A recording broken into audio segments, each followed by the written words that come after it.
Hello everybody and welcome to another episode of Quick History. Today we're going to be taking a look at the influential Roman doctor Galen. As always, there's a free handout in the description below and make sure you click on subscribe if you like what you see.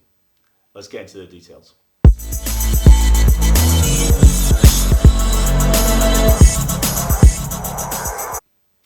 Galen was a Roman doctor who practiced medicine approximately 200 years after the death of Hippocrates. Originally, Galen began his career as a doctor in a gladiator school, which allowed him to learn a great deal of information about the treatment of wounds and knowledge of the human body. Galen's fame and prestige grew to such levels that he was eventually appointed to be the personal physician for the Emperor Marcus Aurelius. Galen's ideas on medicine were largely based upon Hippocrates' idea of the four humours. However, Galen made a significant addition: the theory of opposites.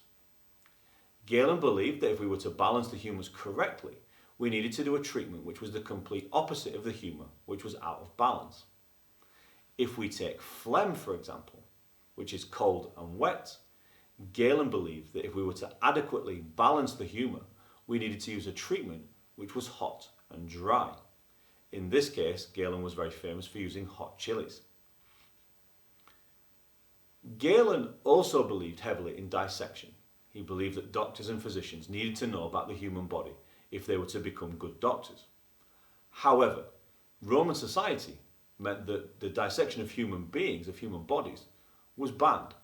So Galen had to use apes. This led to some obvious problems. Lots of what Galen wrote about dissection and about the anatomy and about the knowledge of the human body was incorrect, as we'll see later when we discover Vesalius. However, Galen did come up with one correct idea when dissecting apes. He discovered that nerves controlled pain. Despite the fact that Galen's ideas were largely based upon the ideas of Hippocrates, and much of his work on dissection was incorrect, Galen's work was influential for the next 1500 years. There are several reasons for this. The first reason is that Galen's books were used by the Christian Church. The Christian Church controlled education, therefore future doctors for the next 1500 years would be trained using the texts of Galen.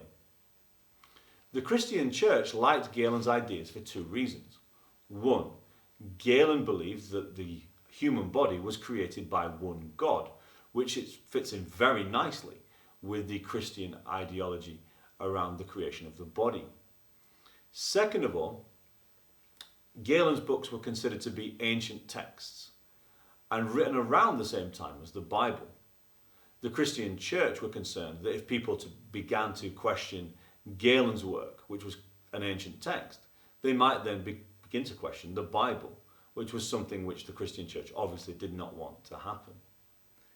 And the final reason why Galen's work was so influential is it was so comprehensive.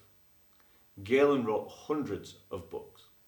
Therefore, people simply believed that Galen knew everything that needed to be known about medicine.